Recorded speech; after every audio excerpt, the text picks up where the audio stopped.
feeling this vibe? Yeah. Yeah.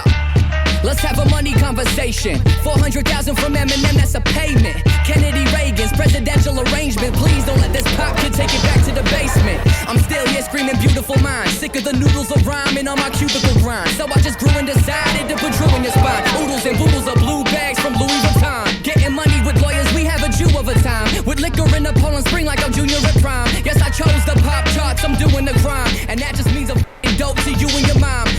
Working in the summer, AC on freezing. Working in the winter like I got no heaters. Spring rolls at the damn Four Seasons. In the red October screaming, thank you, Jesus.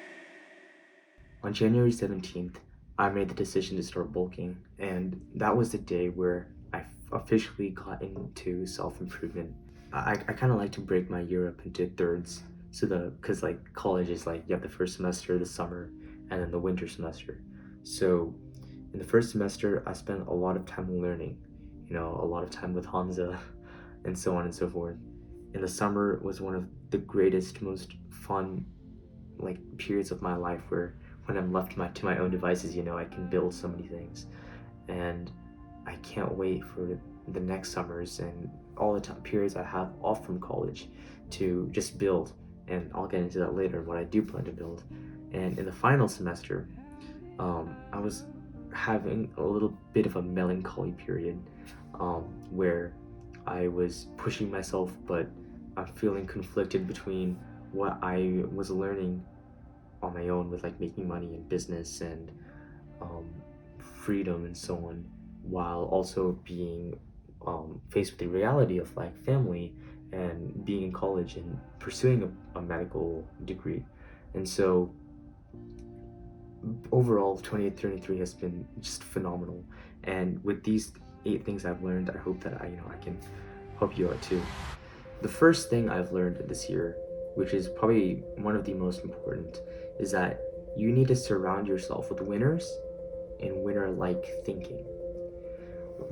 Coming into January, I knew that every time I would surround myself or have a conversation with someone who knew their stuff, who was inspiring, who was motivating, I too was fueled by that conversation. And so that fire would last for maybe a week, so on, and I would be the same person again.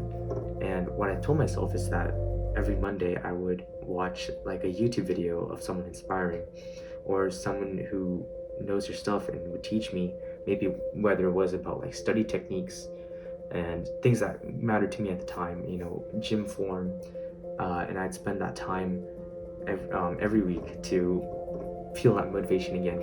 As the year progressed, and as I learned a lot, I just realized that it should be an everyday thing, where it should be a constant thing, where you wake up, you work, you go down for lunch, and you're having a meaningful conversation that fuels you for that next session of work in the afternoon. And when you're not having to pick yourself up by your own strength, that's powerful. And so this year, I didn't really have a lot of good friends who can relate to me or are able to sympathize with being Christian, but also being in this area of self-improvement.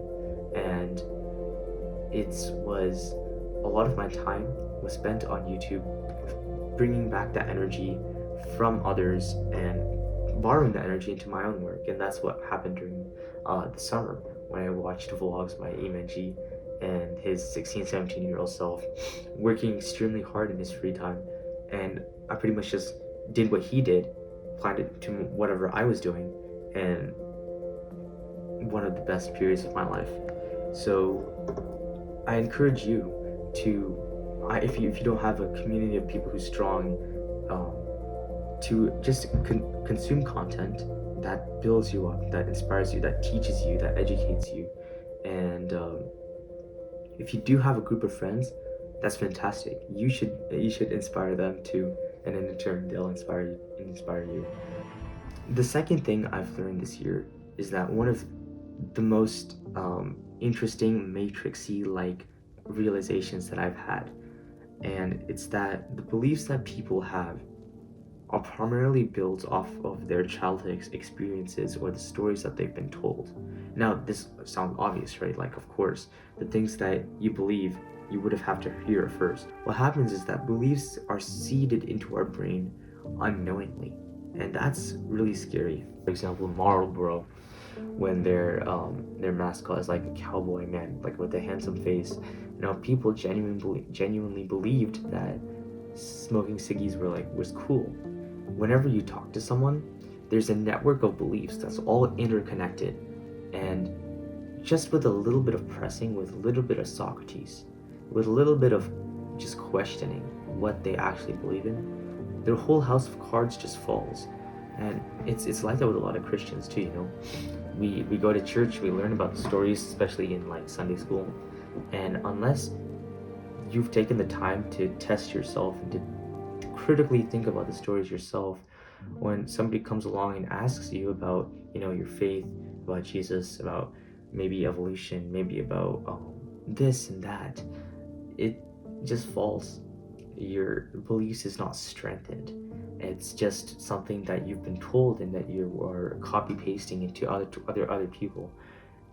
It's scary to think that there could be beliefs in myself that when I don't ponder it and think about it, it's just empty. And so I spent a lot of time when I was journaling to the thing that was pressing on my mind that particular moment.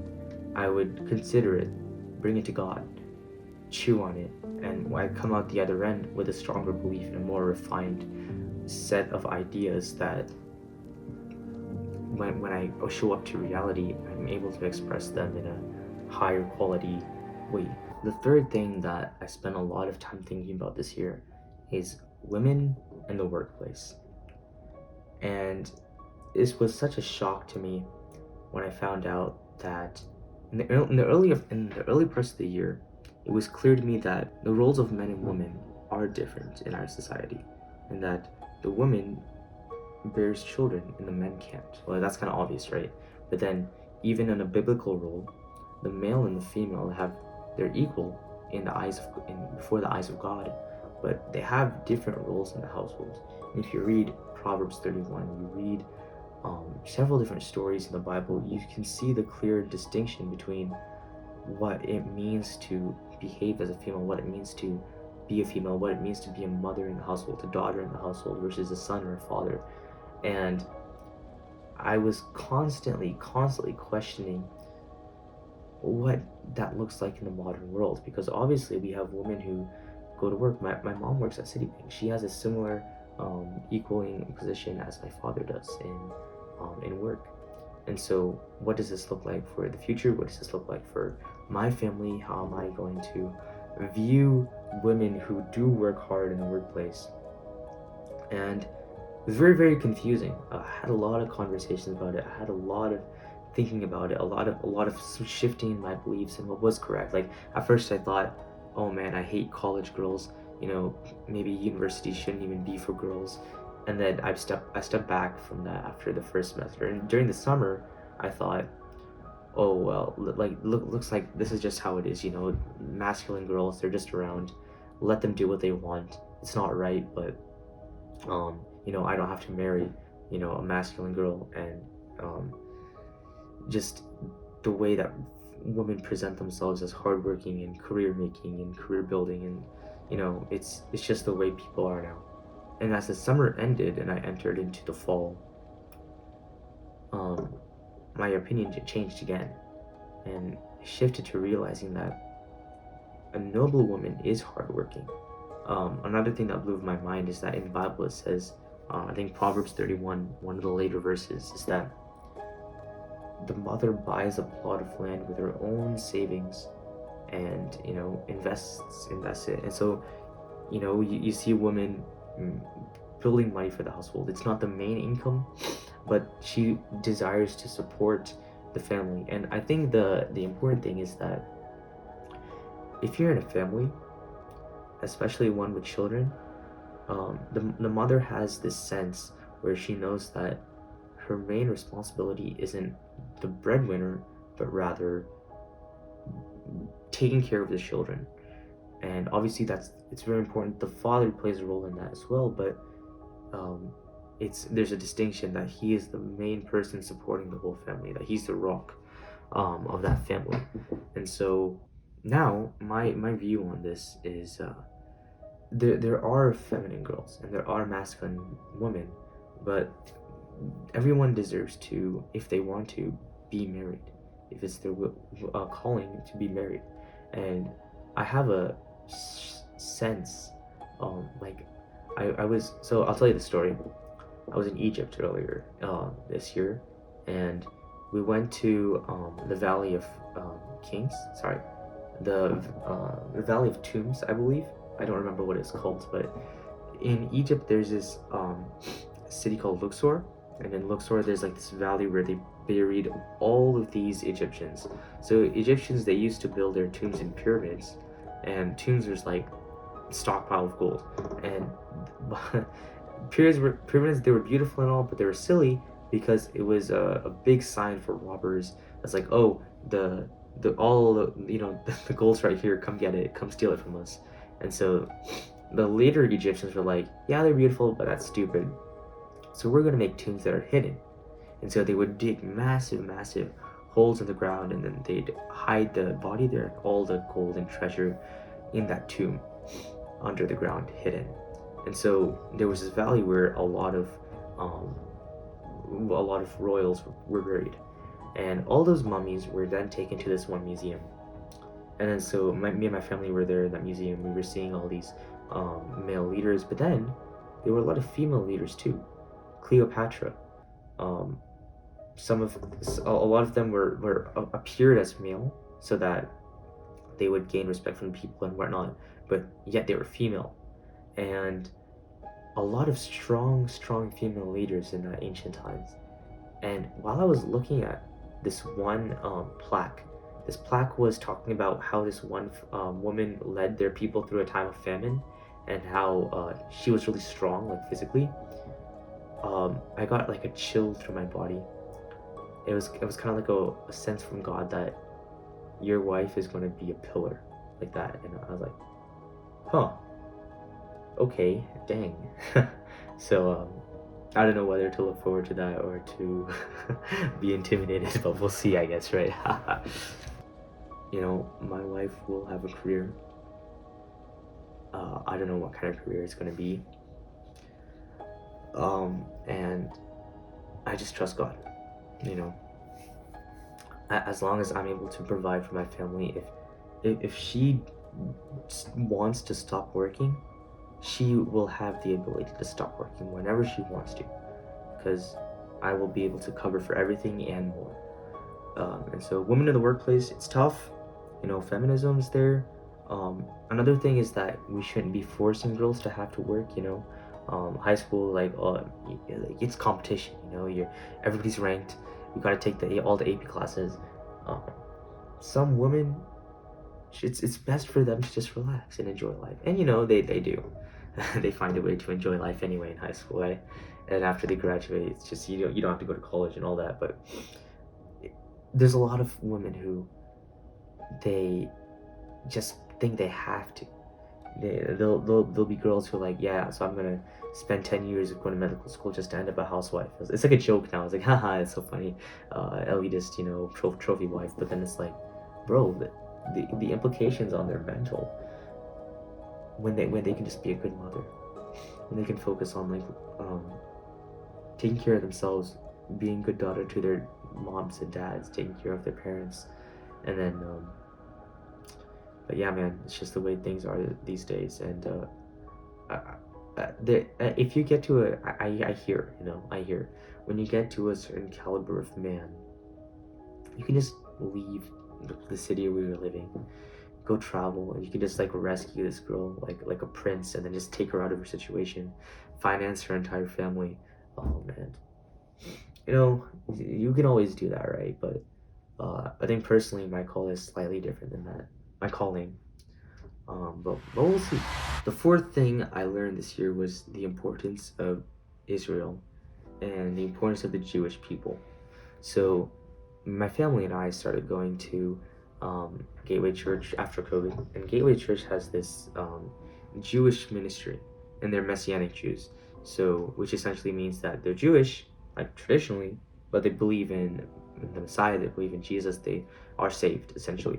And so we started learning a lot about Jewish tradition. And earlier this year, I was literally in Israel. I saw Jerusalem, I saw the Sea of Galilee, I saw Capernaum, I saw the Mount of Beatitudes, I saw Mount Olives, I saw the wall, I saw the Temple Mount.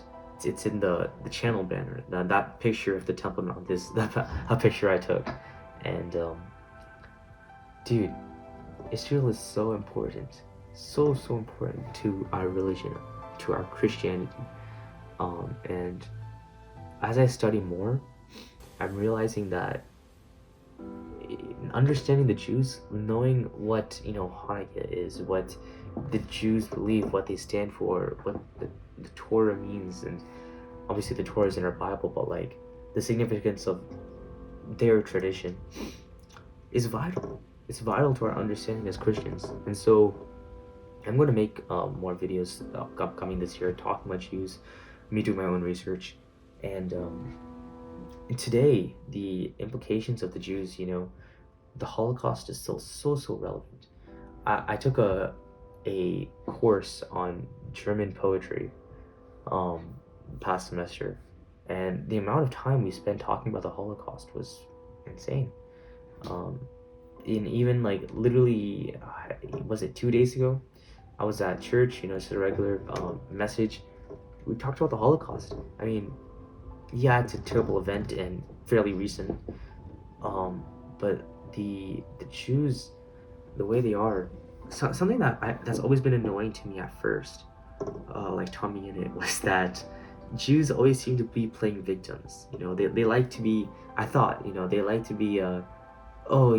This happening to me. People are attacking me, and I'm scared for the future of my people. And I always hear that. I'm like, yeah. Just be a man up. Get a hold of yourself. You stop playing the victim. But then I realized that no, Jews are genuinely being persecuted left and right. In the Middle East, in even the United States, people grow up 6 and 7 years old.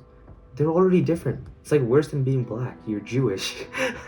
It's the people.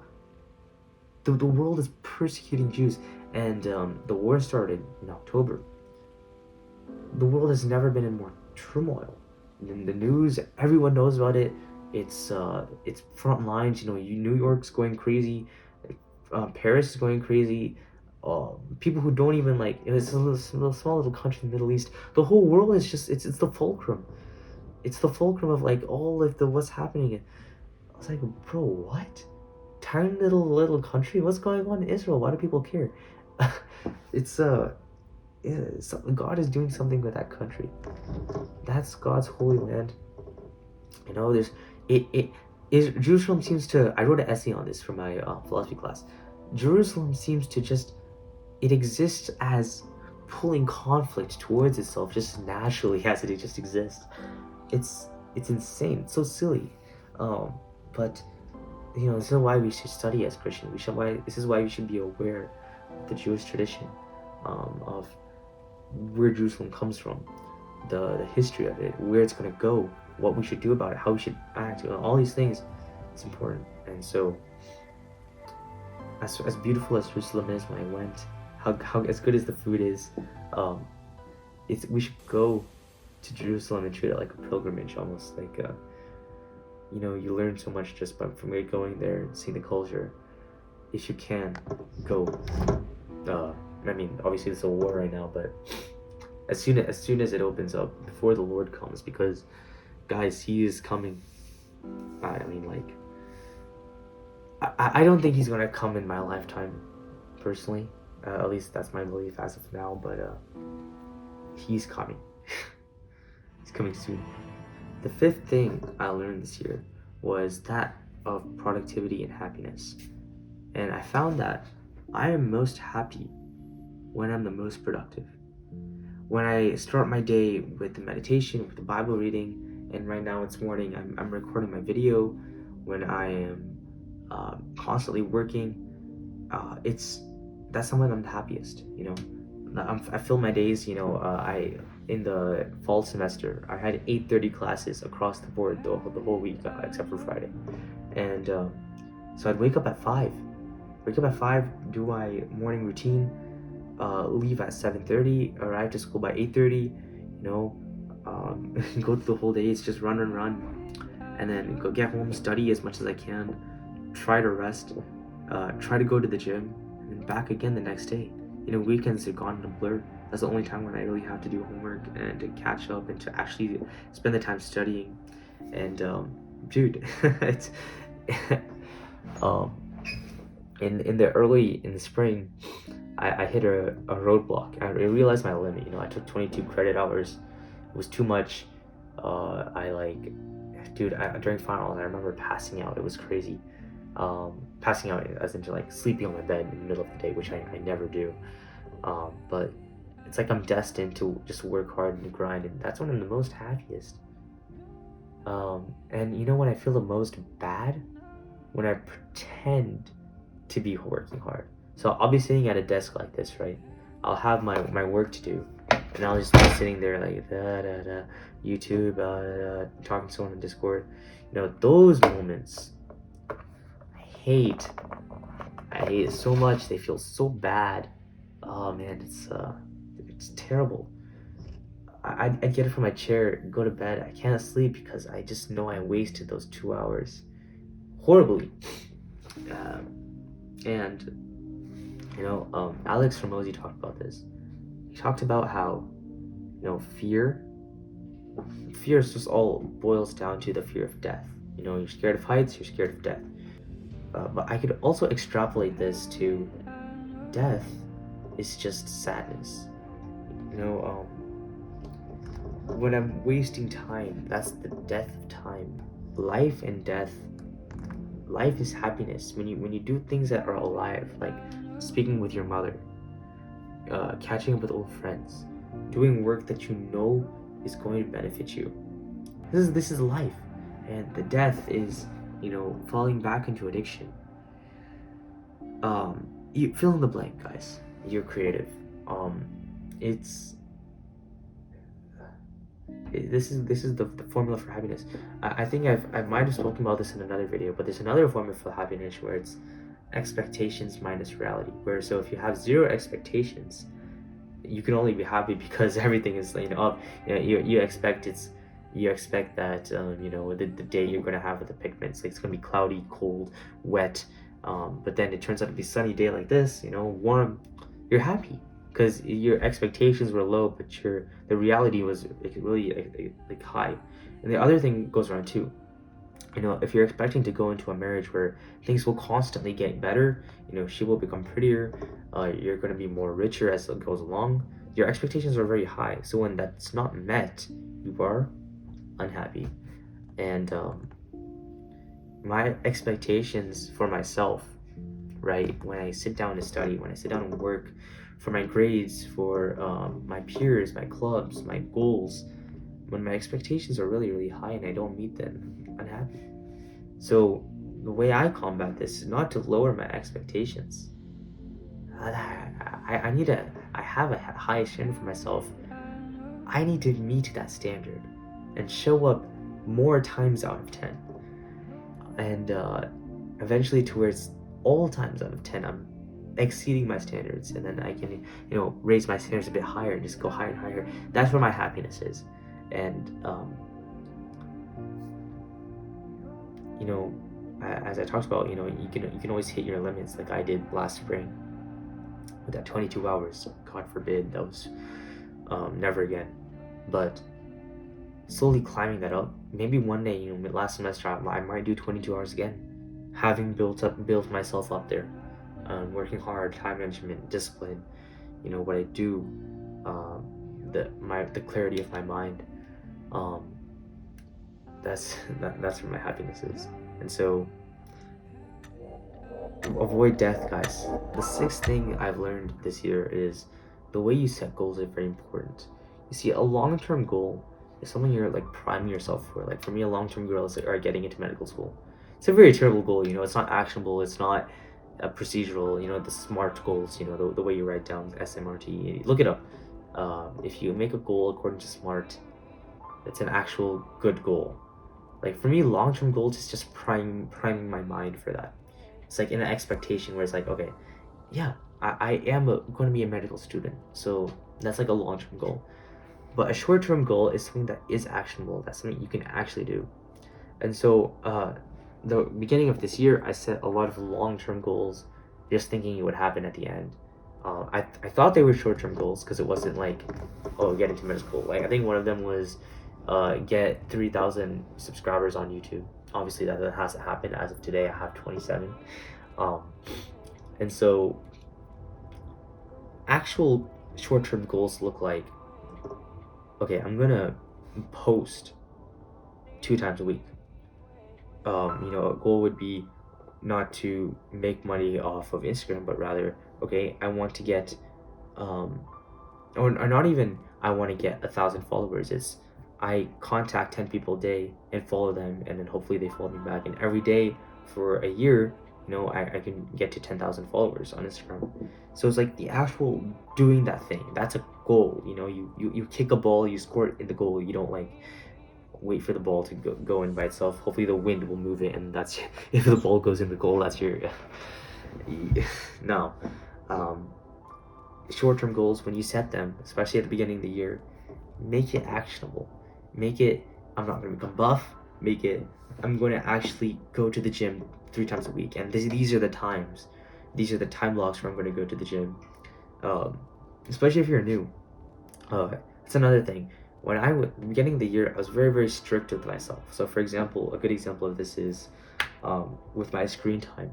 So there was a period where for like 2 months where I was very, very serious about my screen time, and I would not permit myself more than an hour a day, and I'd have as little as 36 minutes per day on my phone, which now that I think back, it's really impressive. Because nowadays it's like 2 hours, 3 hours, because like I'm recording videos, I'm on call with people, but call with people takes a lot of time. FaceTime, yeah, but dude, like when you're very strict with yourself for a short period of time, that's good because it builds yourself that discipline, that momentum of actually doing that. And then when the time comes that you can't follow that rule anymore, you can. The 7th thing I learned this year is a thing about people. Like, I say I'm a neuroscience major. My friend over there says he's a engineering major.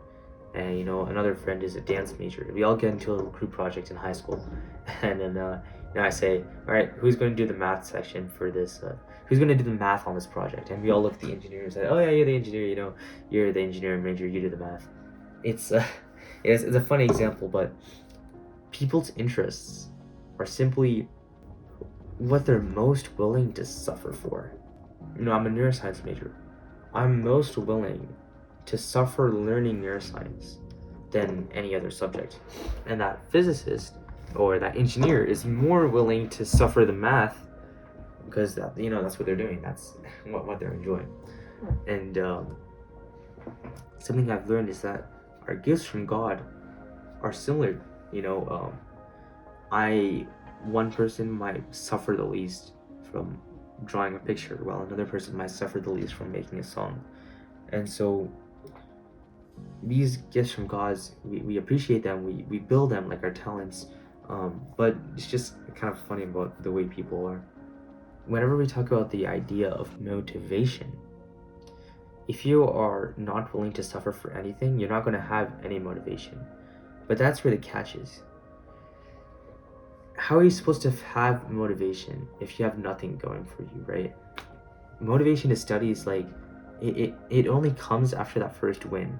You studied hard, and then you win on a test, like you get an A+, then you go back motivated to learn more about that subject because you have the evidence to prove that you can actually study and perform well.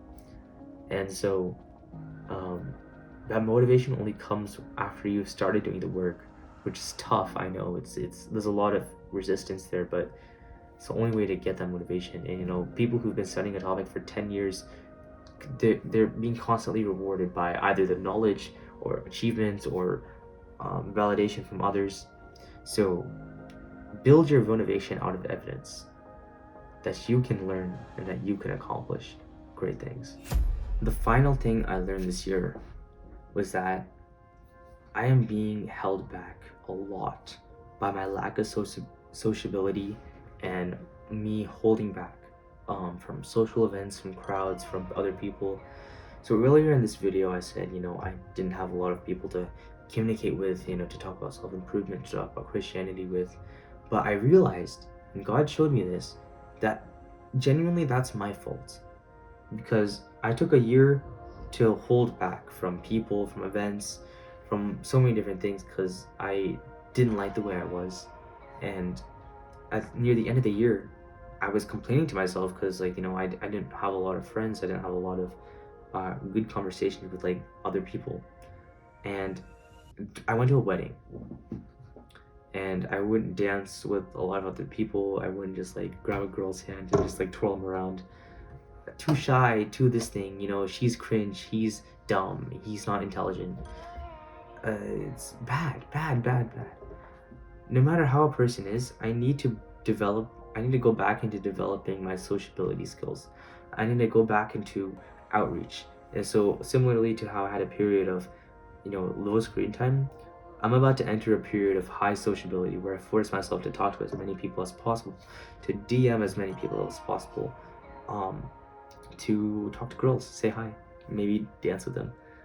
Because, dude, I can't be holding back forever. I need to re-enter the world. I need to, it's another area of self-improvement. I just need to build that sociability, build friends, find people who are smart. Yesterday, was it yesterday? Yeah, it actually was. Dude, connections are so great. I was at the library yesterday. I was looking for a book, and I overheard these voices talking about Christianity or something. And I look over, and it's these people I met from the gym, and they go to my college. And I ended up spending 3 hours just talking with them, hanging out with them. And dude, they were so chill, they're so fun. I realized that, the reason we want connections is to meet people of high caliber. And, I don't have access to any high caliber people. For me, high caliber is he has his business. He is Christian. He is making money. I already said that. He has good, proper conservative beliefs. And, these kind of people, they're hard to come by,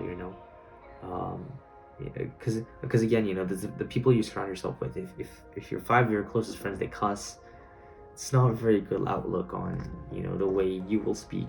If I'm able to build myself up, not only in what I'm building, but also my sociability, my ability to speak with people, my ability to connect with people, bring people together, because that dumb guy might know someone who I think is really, really smart.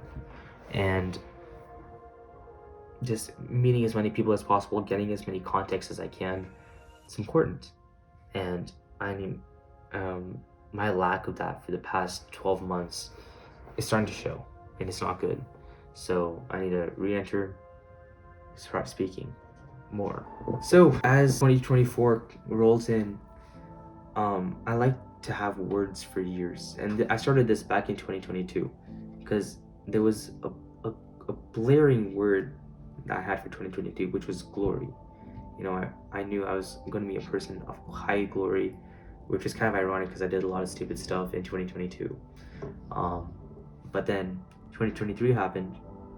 I feel like a word for that year was just, I was just learning, I was learning more, I was doing more. And in the past year, my face has changed so much. I was looking at pictures yesterday of 2021, 2022. It's a round face. The amount of maturity I think I've gained in the past years, hopefully a lot. And hopefully this year I can 10x my maturity growth this year. The word I have for 2024, which was in my mind December 31st, was evidence. This year I want to find evidence that I can. Evidence in my relationships, evidence in my grades, evidence in my business, evidence in all aspects of life that I can accomplish. I need the evidence. Otherwise, I might not make it, guys. I need evidence to myself that I can do, that I can succeed, that I can overcome, that I can go beyond. And this year is going to be all about finding that evidence. So some of the things I'm going to be working on, the biggest thing, if this one thing goes right, if this one thing goes spectacular, and everything else goes to dog, the year was a win. And this one thing is the MCAT. I need a good score. I need to work hard on this MCAT. The other two things, I want to start an art business. Thanks to that book over there, $100 million leads. I know how to do it. I just need to do it. I just need to actually go and start. And I want to do more vlogs on this channel. This channel, I love it. I love speaking with you. I love teaching. I love what I talk about. But it's not getting views. It could be a problem of me having low quality thumbnails, low quality videos, no good hooks, the content itself. It could be that no one is interested in speaking about these things. Of course, I know there are. I know there are people interested, but it's hard to find because I'm small. I don't know. I need to get big, and so I know vlogs do a really good job at that. And also, vlogs are just very inspiring. My daily output could probably be 2x, 3x, even 4x if I have daily vlogs, because when I'm vlogging myself, I'm accountable. The days where I've been vlogging, I remember the best. That one weekend I did of the last summer, I remember that weekend so vividly, because obviously I did it. I was vlogging. Even Thanksgiving break, I was vlogging. I remember those the events I did, the things I did during Thanksgiving break very vividly. And so if I'm able to vlog daily and just upload as much as I can, I'd be held accountable for my work. I'd be happier. I'd be grinding, and I feel like which is just at the end of the day, he's so cool. I wish he was a bit more Christian, but it is what it is. I have my family. I'm so grateful for that. Thanks for listening to my very, very long rant, and